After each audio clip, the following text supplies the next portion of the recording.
2025 সালে এসে আবারও কিয়ামতের নতুন আলামত প্রকাশ পেল, যা আমাদের প্রিয় নবী হযরত মুহাম্মদ সাল্লাল্লাহু আলাইহি ওয়াসাল্লাম আরো 1400 বছর আগে বলে গিয়েছেন। প্রিয় নবী হযরত মুহাম্মদ সাল্লাল্লাহু আলাইহি ওয়াসাল্লামের একটা কথাও যে মিথ্যা নয় তা খুব ভালোভাবে পশ্চিমা বিজ্ঞানীরা প্রমাণ করেছে। প্রিয় নবী আজ থেকে আরো 1400 বছর আগে বলেছেন, পৃথিবীতে 10টি বড় কিয়ামতের আলামত প্রকাশ না হওয়া পর্যন্ত পৃথিবীতে কিয়ামত সংঘটিত হবে না। কি সেই আলামত যা নিয়ে রীতিমতো চিন্তায় পড়েছে পুরো বিশ্বের বিজ্ঞানীরা? আপনি যদি একজন মুসলিম হয়ে থাকেন তবে ভুলেও ভিডিওটি এড়িয়ে যাবেন না, কারণ আমরা আজকে আপনাদের জানাতে চলেছি প্রকাশিত হওয়া সেই কিয়ামতের আলামত সম্পর্কে। আর আপনি যদি আমাদের প্রিয় নবী হযরত মুহাম্মদ সাল্লাল্লাহু আলাইহি ওয়াসাল্লামকে ভালোবেসে থাকেন তবে অবশ্যই কমেন্ট বক্সে আলহামদুলিল্লাহ কমেন্ট করবেন আর ভিডিওটি শেয়ার করে দিতে ভুলবেন না, কারণ আপনার একটি শেয়ারে আরো অনেক মুসলিম ভাই ও বোনেরা কিয়ামতের এই আলামত সম্পর্কে জানার সুযোগ পাবে। তো চলুন বেশি কথা না বলে শুরু করা যাক আজকের এই ভিডিও।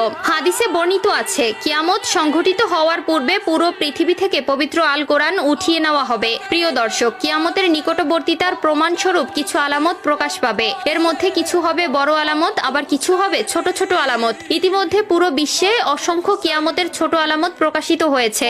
যেমন হাদিসে বর্ণিত আছে, আরবের বেদুইনরা অর্ধ উলঙ্গ অবস্থায় থাকবে, তবে তারা বড় বড় দালান কোঠা নির্মাণের প্রতিযোগিতায় নেমে পড়বে, এমনকি তাদের পায়ে জুতাও থাকবে না। বর্তমানে 2025 সালে কিয়ামতের নতুন যে আলামত প্রকাশ পেয়েছে তা হলো কিয়ামতের আগে পবিত্র আল কোরআন থেকে সকল অক্ষর উঠিয়ে নেওয়া হবে। ইতিমধ্যে এমনই কিছু তথ্য প্রকাশ পেয়েছে। আজ থেকে প্রায় 1400 বছর আগে মহান আল্লাহ তাআলা হযরত মুহাম্মদ সাল্লাল্লাহু আলাইহি ওয়াসাল্লামের উপর কোরআন নাজিল করেন এবং আল্লাহ তাআলা ঘোষণা দেন কিয়ামতের আগ পর্যন্ত তিনি নিজেই তা সংরক্ষণ করবেন। আল্লাহ তাআলা পবিত্র আল কোরআনের মধ্যে বলেছেন, নিশ্চয়ই আমি কোরআন অবতীর্ণ করেছি এবং আমি এর সংরক্ষক। সূরা আল হিজর আয়াত নম্বর 9। কিন্তু এমন এক সময় আসবে যখন মানুষ কোরআন ভুলে যাবে। পৃথিবীতে এমন কেউ থাকবে না যে কোরআন স্মরণ করবে। তখন আল্লাহ তাআলা এই পৃথিবী থেকে কোরআন তুলে নেবেন। এরপর ইসরাফিল আলাইহিস সালাম সিংহায় ফুঁক দিবেন এবং এই মহাবিশ্ব ধ্বংস হয়ে যাবে। রাসূলুল্লাহ সাল্লাল্লাহু আলাইহি ওয়াসাল্লাম বলেছেন, রাতের অন্ধকারে কোরআন মানুষের বুক থেকে উঠিয়ে নেওয়া হবে, এমনকি মুসহাফের একটি আয়াতও পৃথিবীতে অবশিষ্ট থাকবে না।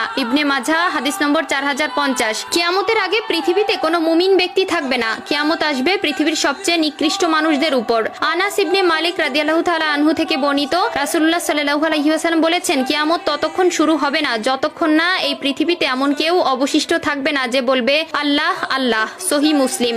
অর্থাৎ কিয়ামতের আগে সকল মুসলিম মারা যাবে। আবু হুরায়রা রাদিয়াল্লাহু তাআলা আনহু থেকে বর্ণিত, রাসূলুল্লাহ সাল্লাল্লাহু আলাইহি ওয়াসাল্লাম বলেছেন, আল্লাহ তাআলা ইয়েমেন থেকে একটি মৃদু বাতাস প্রবাহিত করবেন যা রেশমের মতো মসৃণ হবে। যার অন্তরে এক বিন্দু পরিমাণেও ঈমান থাকবে সে সেই বাতাসে শান্তির মৃত্যুবরণ করবে। সহিহ মুসলিম। এরপর আল্লাহ তাআলা কোরআন পৃথিবী থেকে উঠিয়ে নেবেন এবং মানুষের অন্তর থেকে পৃথিবীর সব মুদ্রিত কোরআনের পাতা থেকে সব অক্ষর উঠে যাবে। যারা একসময় কোরআনের সূরা বা কিছু অংশ জানতো কিন্তু তারা ঈমানদার ছিল না, তাদের অন্তর থেকেও সব মুছে যাবে।